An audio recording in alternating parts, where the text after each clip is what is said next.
Party వచ్చింది, కరువు వచ్చింది అంటాడు. 7 జిల్లాల 3 ఫీట్ల మంత్రి. నువ్వు జగన్మోహన్ రెడ్డి దగ్గర డబ్బులకు ఆశపడితే ప్రగతి భవన్ పోయి కాళ్ళ వేళ్ళ పడి స్వాగతం పలికి ఎన్నికలకు డబ్బులు తెచ్చుకొని రేపు పార్లమెంట్ ఎన్నికలు కూడా ఏం డబ్బులు ఇస్తారని జగన్మోహన్ చూసి మా నీళ్ళన్నీ అప్పచెప్పినాం. రోజా ఇంట్లో అన్న మాటలు తప్పుడు ఆ పరిస్థితి లేదా? మా రోజమ్మ మంచిగా అన్నం పెట్టింది, చల్లగా ఉండాలి, రాయలసీమలు రతనాలు సీమ చేస్తా, నా బాధ్యత. సాగర్ నీళ్లు, గోదావరి నీళ్లు కృష్ణాకు సాగర్ నింపుతో లిఫ్ట్తో అన్నాడు. అంటే 5-6 లక్షల కోట్లు పెడితే మళ్ళీ కమిషన్ పెట్టొచ్చని అని ఆఖరి మొత్తం వండబెట్టిండు. ఆయన అడుగుతున్నాడు,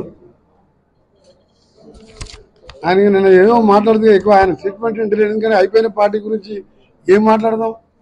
కేసీఆర్ బ్యా, కేటీఆర్ బ్యా, ఆ దుకాణం బంద్ బ్యా, సుఖేంద్ర రెడ్డి ఓదికి బ్యా, అమిత్ రెడ్డి ఓదికి బ్యా, సైద్ రెడ్డి ఓదికి బ్యా, ఎల్లేయలేడు పుల్లేయలేడు. ఆ ఉట్టిభద్రాన్ని పట్టుకొని ఏం మాట్లాడాలి కేసీఆర్ గురించి? కాదు రెడ్డి కాదని ఆయన పిల్లగాడు అన్నది కదా. ఎగ్జాంపుల్ చెప్తున్నా, ఈ సెట్ కోట్ పుట్టగా విధంగా చచ్చిపోయే పార్టీ మీద సచిన బాబుని మలగొడతాం. అది అయ్యిపోయా. 3 సిట్టింగ్ ఎంపీలు పోయిండు. రంజిత్ రెడ్డి టికెట్ ఇస్తుంటే వద్దురా బాబు దండమేడి పోయిండు. మల్లారెడ్డి కొడుకు ఇన్ని రోజులు 1000 కోట్లు కబ్జాలు పెట్టిండు. ఒక్క బిల్డింగ్ కొనుక్కోవడానికి దెబ్బకి నా కొడుకు టికెట్ వస్తున్నాను. మా కాంగ్రెస్ పార్టీ 10 ఏళ్ళు 30 తిప్పలు పెట్టిండు. మారినా కూడా అభివృద్ధి కోసం పోయిన 6 నెలల వాపసు వచ్చి మన తన్నినట్టు మళ్ళీ ఇవాళ ఒక్కొక్క 60-70 వేలతో నడగొట్టింది.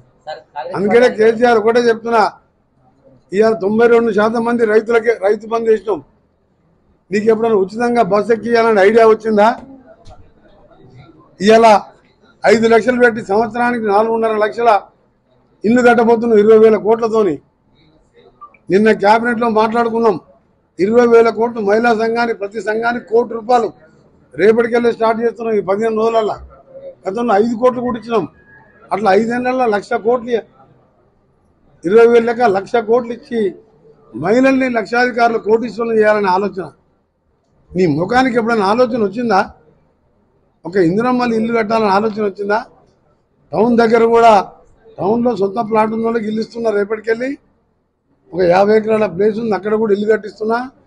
గతంలో క్యాబినెట్ పెట్టిన 10 ఎకరాల ప్రెస్ మిత్రులకు కూడా కాలనీ లేఅవుట్ చేయించి కలెక్టర్ గారిని చెప్పినా అక్కడ కూడా అందరికీ 5 లక్షల లెక్క ఇల్లు కట్టిస్తున్నాం. ప్రెస్ వాళ్ళకు అందరినీ మోసం చేస్తేవి, దళిత ముఖ్యమంత్రి మోసం చేస్తేవి.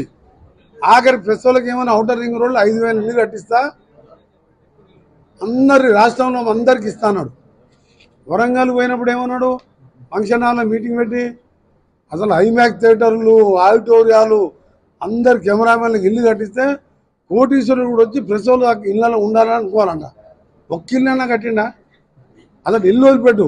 కాళోజీ నారాయణ అంటే ఎవరైనా తెలంగాణ మాకు ఆడిటోరియం మొదలుపెట్టి 10 ఏళ్ళ ఇప్పటికీ ఆనే పడింది. అందుకనే ఇక సచిన పామును సంపొద్దు. కేసీఆర్ గురించి మాట్లాడు వేస్తూ సిఏఏ తెచ్చినా, బీజేపీ వాళ్ళు ఎన్ని కుల మతాల ఘర్షణలు పెట్టినా ఒక సెక్యులర్ పార్టీగా తప్పకుండా కాంగ్రెస్ పార్టీ మంచి మెజార్టీతో రాబోతున్నది. ఈ రంజాన్ పవిత్ర మాసంలో నల్గొండ జిల్లాతో పాటు నల్గొండ, తెలంగాణ యావత్ ముస్లిం సోదరులందరూ కూడా ముందుగానే రంజాన్ శుభాకాంక్షలతో పాటు మీ పూజలో, మీ దీక్షతోని